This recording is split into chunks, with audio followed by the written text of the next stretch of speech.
दोस्तों, पिछले वीडियो में आपने देखा था किस तरह डॉक्टर स्टैनली अपने साथ एक लड़के को लेकर जंगल में बाघ का शिकार करने के लिए गए थे।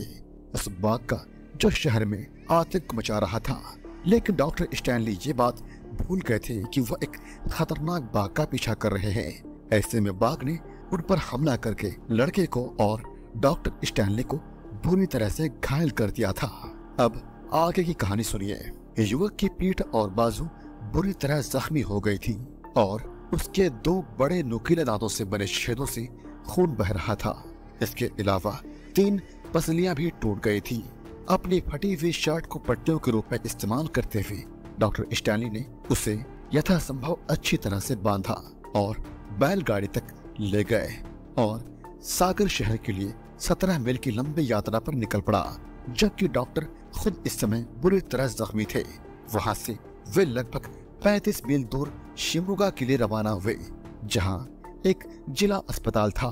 डॉक्टर स्टैनली को अपने सीनियर से काफी डांट सुननी पड़ी, जिसने उसे याद दिलाया कि वह टगारथी में एक डॉक्टर के रूप में तैनात था, न कि बाघों को गोली मारने के लिए गए थे। पर अच्छी बात तो यह थी कि डॉक्टर और वह बच्चा इसलिए बच पाया क्योंकि उस समय वह बाघ बुरी तरह से जख्मी था और डॉक्टर ने जब उस पर गोली चलाई थी तब उसका निचला जबड़ा टूट गया था और ऊपर के जबड़े से बाघ अच्छी पकड़ बनाने में नाकाम रहा।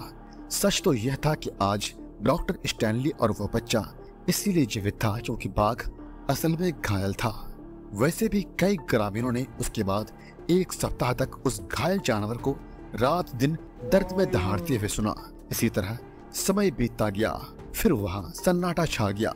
जाहिर है वह बाघ घने जंगल में कहीं भूखे प्यासे शिकार की कमी की वजह से मारा गया होगा। हालांकि उसकी लाश कभी नहीं मिली। स्टैनली ने मुझे टगारथी के 2 अन्य अनुभवों के बारे में भी बताया। एक बार सूर्यास्त के समय एक मरे हुए चारे पर निगरानी रखने के लिए वह मचान पर बैठा हुआ था। तभी एक किंग कोबरा उस पेड़ पर चढ़ गया जिस पर वह बैठा हुआ था। उसने उसे डराकर भगा दिया, लेकिन जैसे ही अंधेरा छा गया उसने सोचा कि वह बड़ा सांप वापस आ सकता है और यह सोचकर उसे बेचैनी होने लगी। ऐसे में वह गांव लौट आया। एक अन्य अवसर पर जब वह शिकार करने के लिए पूरी तरह से छुपा हुआ बैठा था तो बाघ ने उसे देख लिया और पूरी रात सुबह होने तक पेड़ के चारों ओर चक्कर लगाता रहा और लगातार दहाड़ता रहा।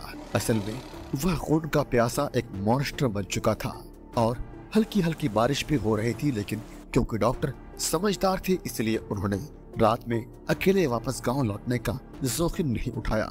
टगारथी के आसपास के कुछ इलाकों में घूमते समय जहां जंगल बहुत घने थे, मैंने खुद एक बाघिन को अधमरे अवस्था में देखा था जिसके चेहरे और छाती में लगभग 23 पॉर्क्यूपाइन के कांटे धंसे हुए थे। उनमें से एक दाहिनी आंख में पूरी तरह से घुस गई थी। बाघिन बहुत कमजोर नजर आ रही थी। कुछ फीट की दूरी पर एक तेंदुए का आधा खाया हुआ शव भी पड़ा हुआ था। इस घटना को एक साथ जोड़ना मुश्किल नहीं था। जाहिर है बाघ ने पॉर्क्यूपाइन को खाने की कोशिश की, लेकिन वह असफल रही और पॉर्क्यूपाइन ने अपने कांटों से उसके शरीर और आंखों को जख्मी कर दिया।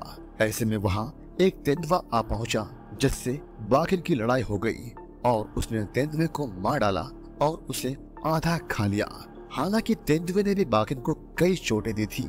बेलंदुर गांव में बुद्धिया नाम का एक रहस्यमय व्यक्ति रहता था जिसे स्थानीय लोग काला जादू करने के लिए जानते थे। वह लोगों को मोहित करने और उनकी मृत्यु का कारण बताने के लिए जाना जाता था। वह मेरा बहुत अच्छा दोस्त था और देर रात हमारी कई अतरंगी बातचीत होती थी। उसके बाद उसने मुझे 4 इंच डायमीटर का एक गुथे हुए लता के तनों का एक चक्र भेंट किया जो जंगल के अंदर उगने वाले रहस्यमय पौधों से बना था। उन्होंने मुझे अपने शिकार यात्राओं पर इसे हमेशा अपने साथ रखने के लिए कहा और कहा कि यदि किसी भी समय मैं ऐसे क्षेत्र में रहा जहां शिकार मुझे दिखाई ना दे तो मुझे सूरज डूबने तक इंतजार करना होगा और फिर 3 बार सर्कल से मेरी बंदूक की नली को ऊपर नीचे करके गुजारना होगा और बुद्धिया का नाम लेना होगा। 24 घंटे के भीतर उन्होंने गारंटी दी मैं इस हथियार से किसी का शिकार करूंगा। मेरे पास अभी भी वह सर्कल है और मुझे ये स्वीकार करने में शर्म आ रही है कि मैंने इसे 1 से अधिक बार इस्तेमाल किया है जहां शिकार की उम्मीद एकदम नहीं होती है। इसे संयोग कहें या भाग्य, जैसा आप चाहें, लेकिन जब भी मैंने इस सर्कल का इस्तेमाल किया कभी विफल नहीं हुआ। पर अफसोस बुद्धिया अब इस दुनिया में नहीं रहा। उस गांव में मलेरिया का कहर इस कदर आया कि उसका जादू काम नहीं आया और बेचारा मारा गया। वैसे आप लोगों को मैं गौजा के हत्यारा बाग के बारे में बताता हूँ, जो टगारते गांव से 6 मील दूर है और अमाली गोला के फॉरेस्ट चौकी के निकट ही है। और यह कराडी बेटा टाइगर रिजर्व से बिल्कुल सटा हुआ है, जो मैसूर के महाराजा ने सुरक्षित रखा है अपने पर्सनल शिकार खेलने के लिए। बाघ इतने चतुर नहीं होते हैं कि उन्हें पता चले उन्हें किसी सीमा के दायरे में ही रहना चाहिए। सबसे महत्वपूर्ण बात यह है कि कराडी बेटा के प्रोटेक्टिव फॉरेस्ट में किसी भी मवेशी को जाने की अनुमति नहीं है और बाघ मवेशियों को खाना बेहद पसंद करते हैं। इसलिए संरक्षित परिसर के ठीक बाहर सैकड़ों की संख्या में मवेशी है। तो इससे अधिक स्वाभाविक बात क्या होगी कि प्रोटेक्टेड फॉरेस्ट के भीतर के तुलना में बाहर अधिक बाघ हो गए। साल 1938 के आसपास एक विशेष रूप से साहसी बाघ प्रोटेक्टेड एरिया के बाहर चला गया और अमाली गोला के आसपास मवेशियों को मारना शुरू कर दिया। बाद में संरक्षित क्षेत्र में लौट आया जहां वो ट्रॉफी हंटर से सुरक्षित और स्वस्थ था। इस तरह वो खा खाकर मोटा हो गया और अपने इस हरकत की वजह से वो पूरे इलाके में कैटल किलर के रूप में मशहूर हो गया। अपने लगातार सफलताओं के बाद वह निडर हो गया और वह ओवर कॉन्फिडेंस से भर गया, जिसका अंजाम इंसान हो या फिर जानवर किसी के लिए भी अच्छा नहीं होता है। गौचा का वो बाघ जिसके बारे में मैंने थोड़ी देर पहले बताया था, वह अब प्रोटेक्टेड इलाके से बाहर आ चुका था और एक नाले के किनारे अपना ठिकाना बना लिया था। ऐसे में वह अक्सर सप्ताह में 2 से 3 हट्टे कट्टे मवेशियों का शिकार कर लिया करता था। इस बात के बारे में मुझे खत लिखकर बताया गया, लेकिन मैंने कुछ खास ध्यान नहीं दिया क्योंकि मेरा मानना था कि बाघ जानवर को ही मार रहा है। जाहिर है उसे खुद को जिंदा रखने के लिए शिकार तो करना ही होगा और सप्ताह में 1-2 मवेशी को मार रहा है और कोई इंसान को नहीं मार रहा है तो ये कोई चिंताजनक बात नहीं है। हालांकि समय बीतने के साथ उसका साहस और भी अधिक बढ़ गया और अंतिम रिपोर्टों से पता चला कि वह अपनी हत्याएं छोड़ना नहीं चाहता था। जोर से दहाड़कर वह अपने आप को प्रदर्शित करता था और जब चरवाहे उसे भगाने का प्रयास करते थे तो वह उन पर छोटी मोटी झपटियां मारता था और उन्हें घायल कर दिया करता था। लेकिन उसकी हरकतों से ऐसा लग रहा था कि वह दिन दूर नहीं जब वह आदमखोर बन जाएगा। इसीलिए एक दिन सुबह 9:30 बजे मैं बैंगलोर से आदेरी के रेलवे स्टेशन पर मेल ट्रेन से उतरा। यहाँ से 3.5 मील की पैदल यात्रा मुझे टगारथी ले आई। जब गर्म भोजन तैयार किया जा रहा था, पुराने दोस्तों ने मेरा स्वागत किया और कॉफी पिलाई। जितने भी खबरें मुझे मिल सकती थी उन्हें इकट्ठा करने में मैंने समय बिताना शुरू कर दिया। लेकिन ये सभी दिशाओं में बाघ की मौजूदगी के सामान्य विवरण से कुछ ज्यादा नहीं था। गौजा के उस बूढ़े बाघ ने काफी पॉपुलैरिटी हासिल कर ली थी। भोजन के बाद मैं गौजा के लिए 6 मील की दूरी तय करने के लिए कार से निकल पड़ा क्योंकि ट्रैक बहुत खराब था। हम शाम 6 बजे तक वहां पहुंचे।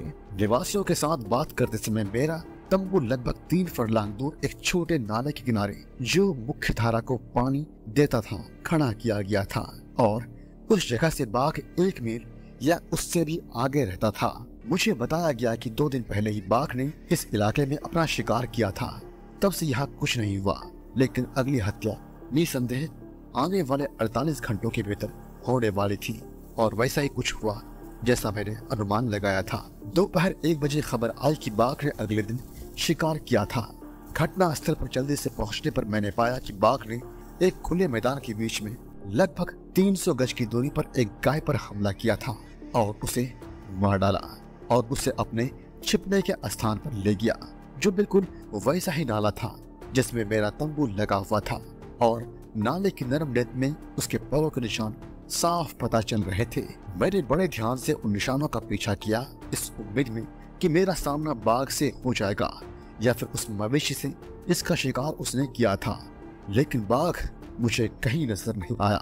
जाहिर है उसके सिक्स सेंस ने उसे आगाह कर दिया था कि कोई इंसान आस पास ही है जिससे उसे खतरा हो सकता है। इसलिए वह झाड़ियों में छुपा रहा और धीरे से गुर्राकर घने जंगल में चल पड़ा।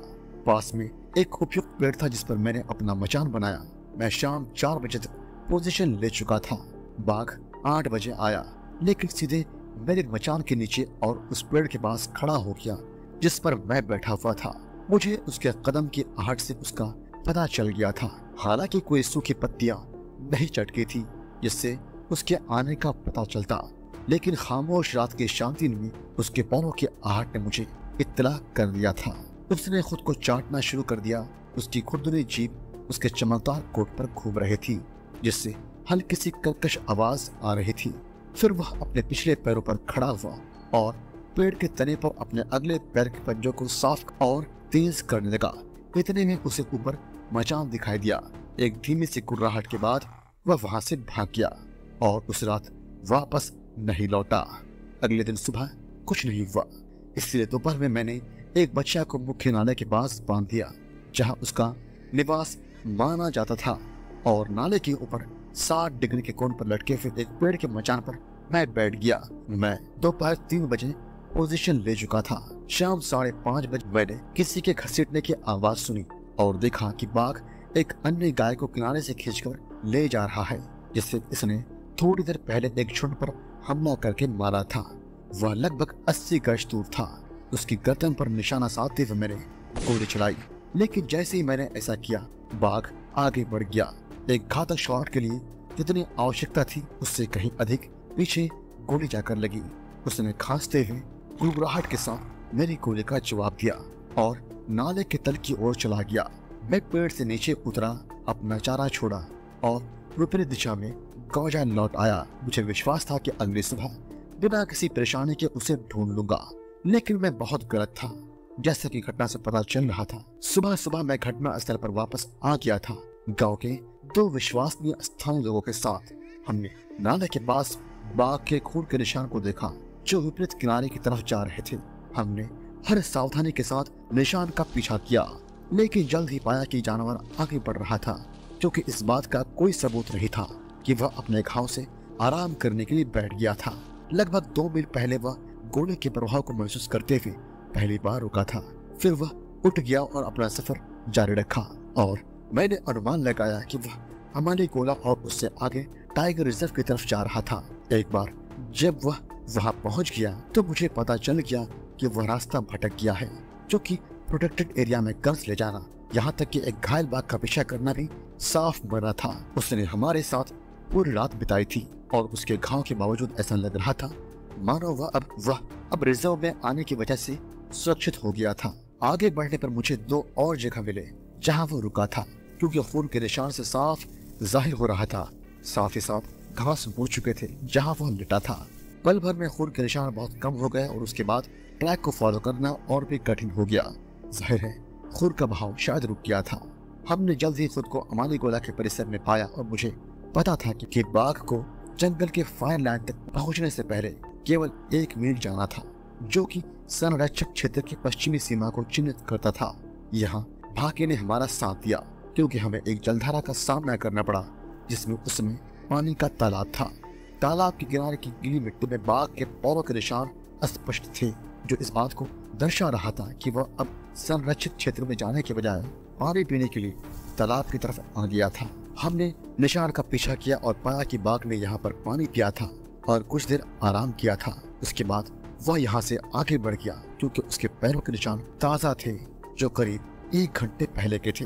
बदमाश को देखते ही हमारी उम्मीद फिर से जाग उठी और हम एक फरलांग और आगे बढ़े, जहाँ हमें दूसरा फूल मिला और यहाँ भी उसके पैरों के निशान नजर आ रहे थे। इसका मतलब था वह हमसे बस थोड़ी ही दूरी पर था और शायद हो सकता है कि उसने हमें आते हुए भी सुन लिया था और इसलिए आगे बढ़ गया था, जो इस स्थान के बहुत करीब था।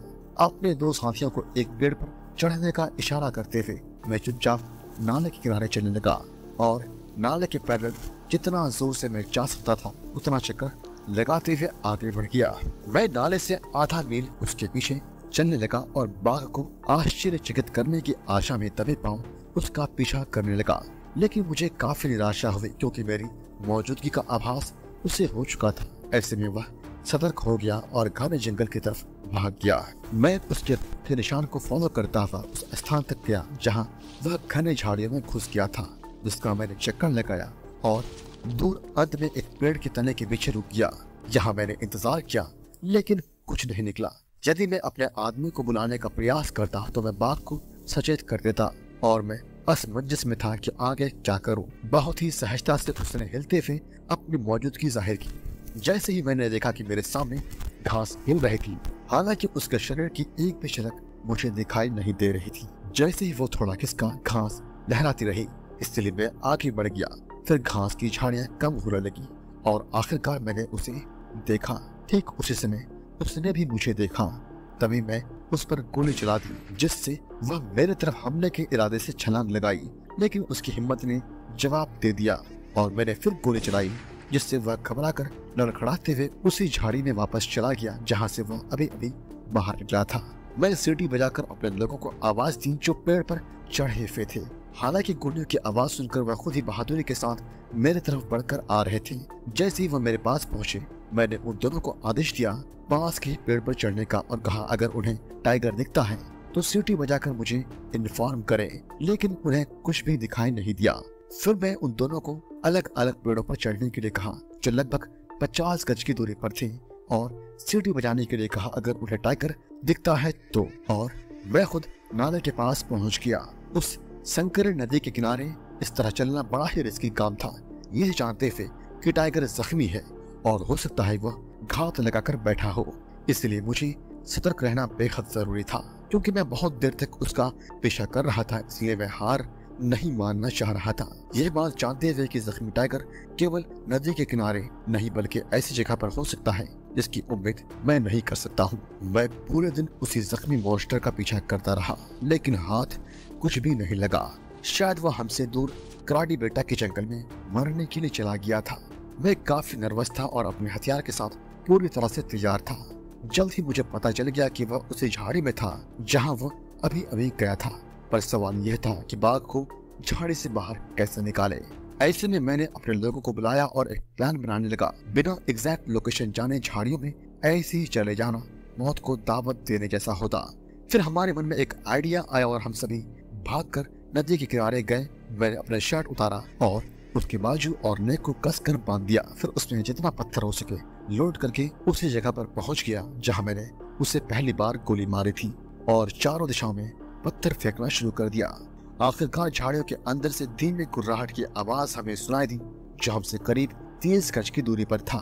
लेकिन वह काफी ज्यादा जख्मी था, इसलिए वह झाड़ियों से निकलकर हम पर हमला नहीं कर सका, जबकि हर पत्थर के रिस्पॉन्स में उसके गुर्राने की आवाज हमें सुनाई दे रही थी।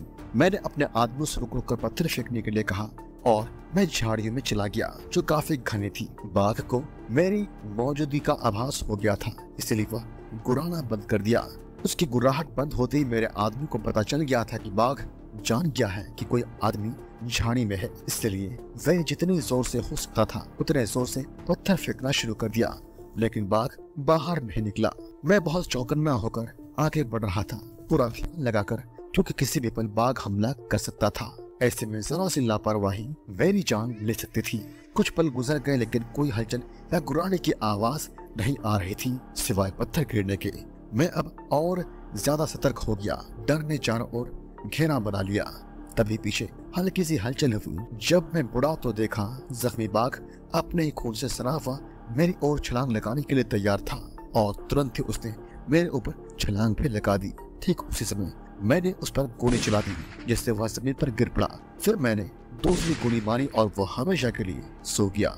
और इस तरह गाँव जाके हत्यारे बाघ का अंत हुआ और टाइगर ऑफ टगार्थी का ये चैप्टर खत्म हुआ।